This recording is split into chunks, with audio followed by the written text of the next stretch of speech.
நெல்லை சந்திப்பு தந்தை பெரியார் பஸ் நிலையத்தை சுற்றியுள்ள சாலைகளில் பாளையங்கோட்டை சட்டமன்ற தொகுதி உள்ளூர் மேம்பாட்டு நிதியிலிருந்து ரூபாய் 57 லட்சம் மதிப்பீட்டில் புதிய தார்ச்சாலை அமைக்கப்பட்டது. அந்த சாலையை மக்கள் பயன்பாட்டிற்காக தொடங்கி வைக்கும் நிகழ்ச்சி நடைபெற்றது.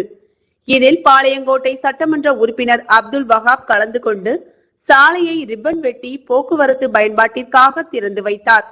நிகழ்ச்சியில் மாநகராட்சி துணை மேயர் KR ராஜு, மாவட்ட திமுக துணை செயலாளர் சுரேஷ், மாநகராட்சி மண்டல தலைவர் மகேஸ்வரி, மேலப்பாளையம் மண்டல சேர்மன் கதிஜா இஸ்லாம் பாசிலா, மேலப்பாளையம் பகுதி செயலாளர் துபாய் சாகுல், வர்த்தகர் அணி மைதீன், மல்கர் ரங்கா, கண்ணன், தகவல் தொழில்நுட்ப அணி மாவட்ட துணை ஒருங்கிணைப்பாளர் காசிமணி, சாய்பாபா, அப்துல், தானிஷ், ஒப்பந்தக்காரர் ஹக்கீம் உள்பட பலர் கலந்து கொண்டனர்.